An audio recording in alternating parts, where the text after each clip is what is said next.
ऐसा पाखंड फल फूल रहा है कि लौकिक बुद्धि रखने वाले बस यही समझते हैं कि यही सार बात है। नहीं, कर लो, कर लो। तुम्हें 50-100 वर्ष मिले, पाखंड कर लो, दंभ कर लो, नाटक कर लो, जो चाहो एकत्रित कर लो। दुनिया का एक कबाड़ है। जब छूटने का समय आएगा तब तुम्हें पता चलेगा। मन पछताई है, अवसर बीते।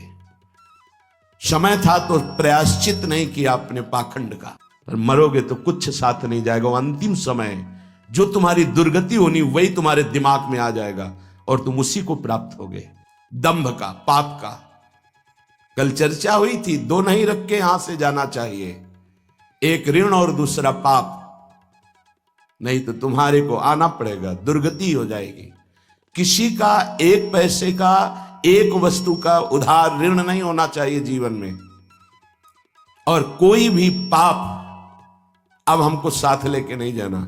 अगर भूल से हो गए हैं तो हम उनका यहां प्रायश्चित करेंगे, अंदर से जलेंगे और संत महात्माओं से पूछेंगे इस पाप का हम क्या दंड स्वीकार करें, कौन सा प्रायश्चित करें। वो जो आदेश करें बिना किसी प्रश्न के, संशय के उसे स्वीकार कर लो, पाप नष्ट हो जाएगा।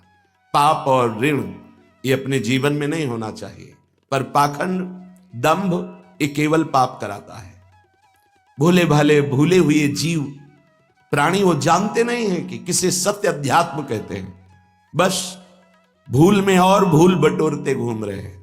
कहीं कुछ भी तुम्हें मांगने की जरूरत नहीं, किसी के आगे हाथ पसारने की जरूरत नहीं कि आशीर्वाद दे दीजिए, हमारी प्रार्थना मान लीजिए। यदि आप नाम जापक हैं तो दूसरों को सुख देने की सामर्थ्य रखने वाले हैं, आप भगवान के अंश हैं। आप कोई साधारण नहीं, आप अपने स्वरूप को पहचानिए, ये भटकना छोड़िए। आप परम स्वतंत्र भगवान के अंश हैं, आप परम स्वतंत्र हैं। ये माया आपको जो बांधे हुए है, इसी से मुक्त होने के लिए, इसी भ्रम को मिटाने के लिए हमें मानव देह मिला है। ए मारे घूम रहे, हमें सुख मिल जाएगा, कोई दे देगा आशीर्वाद। अरे आशीर्वाद भगवान ने दे दिया तुम्हें, तुम भगवान के अंश हो, तुम्हें मानव दे दिया, तुम्हें बुद्धि दे दी, विवेक दे दिया। इससे तुम सुखी नहीं हो पा रहे तो किसी के आशीर्वाद से क्या सुखी हो जाओगे। आशीर्वाद भी वही लागू होता है जो सत्कर्मी होता है, जो पाप नाशक अनुष्ठान किए हुए उसी के ऊपर आशीर्वाद जाता है। आप सोचे आप करें पाप, विषय विलासिता, और आपको कोई परमहंस आशीर्वाद दे दे, आपकी सामर्थ्य नहीं कि ऐसे आशीर्वाद देने वाले महापुरुष तक पहुंच पाए। जो पे दुष्ट हृदय सोई हुई, मोरे सन्मुख आव की सोई। वो जा ही नहीं सकता। अगर चले गए तो आशीर्वाद मांगने की जरूरत नहीं है, वो बात मिल जाएगी जो तुम्हें दूसरों को आशीर्वाद देने की सामर्थ्य प्रदान कर देगी। अपने लोग भगवान को भी आशीर्वाद देते हैं, अपने लोग महारानी जी को आशीर्वाद देते हैं, उन्हीं के नाम बल से, उन्हीं के चरण आश्रय बल से। लाडली जो थारो अविचल रहो जो सुहाग, आपका सुहाग अविचल रहे, आप दोनों ऐसे सुखी रहे। जब हम अपने आराध्य देव श्यामा से हमको आशीर्वाद दे सकते हैं, फिर और कौन बचा। तो किसके बल से? उनके नाम बल से, उनकी आराधना के बल से। क्या आप नाम जप नहीं कर सकते? क्या आप आराधना करके ऐसे समर्थ नहीं बन सकते? समर्थ वही है जिसका हाथ फैलाना मिट जाए, किसी से भी नहीं। आपके पास नाम है, आपके पास मंत्र है, उपासना है, आप समर्थ हैं, पर आप अपनी वस्तु को पहचान ही नहीं रहे।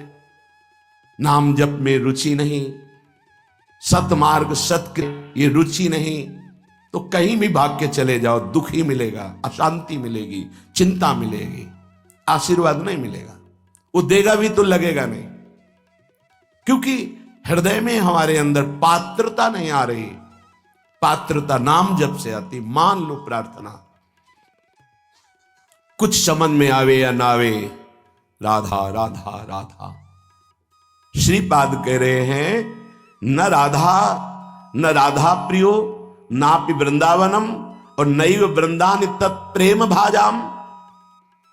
प्रेम भाजाम जो प्रेम पात्र बन चुके हैं, जिनके हृदय में वृंदावन प्रकाशित हो चुका है, प्रिया प्रीतम खेल रहे हैं। ऐसे महापुरुषों का संग नहीं, वृंदावन का आश्रय वास नहीं और प्रिया प्रीतम की उपासना नहीं, तो तुम्हारा जीवन धिक्कार, किस काम का जीवन। ये बच्चे पैदा करना, सोना, खाना, पीना, रहना, जीना, ये तो सुअर कुत्ता भी कर रहे हैं। देव दुर्लभ मनुष्य देह कही गई, बड़े भाग मानुष तन पावा, सुर दुर्लभ सदग्रंथन गावा, दुर्लभो मानुषो देहो। बड़ी महिमा किस बात की? भगवत प्राप्ति की, जीवन मुक्त होने के लिए, भजन रूपी धन कमाने के लिए। यदि भजन नहीं, ज्ञान नहीं, भक्ति नहीं, वैराग्य नहीं, तो फिर पशु से बढ़कर के तुम नहीं हुए, पशु से नीचे ही हुए। क्योंकि पशु तो अपने कर्मों का भोग भोग कर ऊपर उठ रहे हैं, तुम सबसे ऊपर आकर अब ऐसे कर्म कर रहे हो कि नीची योनियों को जाओगे। श्रीपाद कह रहे हैं, कोई भी आराधना किए बिना प्रभु की सुखी नहीं हो सकता, चाहे वो ब्रह्मा के पद में ही क्यों ना हो। सच्ची मानना, अगर सुख का अनुभव होगा तो भगवत आराधना से। ये बैठ जाए दिमाग में, भोगों में सुख नहीं है। अनंत ब्रह्मांडों में जितने भोग हैं सब माया के द्वारा रचित हैं। अगर वो सुखद भोग लग सकता है तो प्रभु को अर्पित करने के बाद, प्रभु से जुड़ने के बाद, प्रभु की दृष्टि पड़ने के बाद, जैसे ऐसे हम पाते हैं तो अन्न है, लेकिन जब प्रभु को अर्पित करते हैं तो प्रसाद हो जाता है, और प्रसाद पाप का नाश करके हृदय में प्रसन्नता प्रकट करता है। प्रसन्नता ही भगवद आनंद की तरफ आगे बढ़ाती है। समझ में नहीं आ रहा, हम बार बार भटक रहे हैं इन्हीं भोग, इन्हीं सुविधाओं को सुख मान। अगर नाम जप नहीं चल रहा तो समेट लो जितनी सुख सुविधाएं। अंतिम समय हमारी बात याद करना, कुछ तुम्हारे हाथ नहीं लगेगा। अब भी देख लो, कोई 20 का है, कोई 50 का, कोई 40 का, 30 का। इतना समय व्यतीत हो गया, क्या है तुम्हारे पास जो यहां से ले चलोगे? और कौन सी अनुभूति है जिसमें तुम तृप्ति का अनुभव कर रहे हो कि मुझे ये मिला, मैं तृप्त हो गया? कुछ नहीं, जीरो पे जीरो हो। वही वासना, वही मांग, वही चिंता, वही शोक, वही भय, वही कामना। देखो ना, अंदर देखो।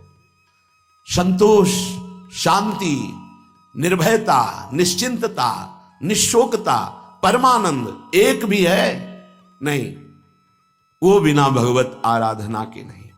श्रीपाद ये बहुत सुंदर बात मांग रहे हैं, जब मेरे मरने का समय आवे तो हे राधा नागर अर्थात प्रिया प्रीतम, जीवन आपको समर्पित है, तो अंतिम श्वास में आप चूक मत करना। यदि जीते जी मैं आपके योग्य नहीं हुआ, आपने दर्शन नहीं दिए, आप नहीं मिले, चलेगा। क्यों? क्योंकि नाम आपका है ना, नाम के सहारे जी लेंगे हम आपकी लीला गुण गायन करके जी लेंगे, आपके प्रेमी जनों के संग से, आपके चरणारविंद के अनुराग रंग में हम जी लेंगे। पर अंतिम समय आप, बहुत सुंदर बात भक्तों ने मांगा भी है, कह रहे हैं कि अंतिम समय आप मेरे हृदय में स्फुरित हो जाए। जब मैं शरीर छोड़ रहा हूं उस समय केवल प्रिया प्रीतम। निश्चित निश्चित ये हमारा विश्वास, हमारा हृदय इस बात को पक्का करता है कि जैसे भी बने हम लगे रहे हैं जीवन भर प्रभु के चरणों में, तो अंतिम में प्रभु फिर अपनी कृपा विशेष करते हैं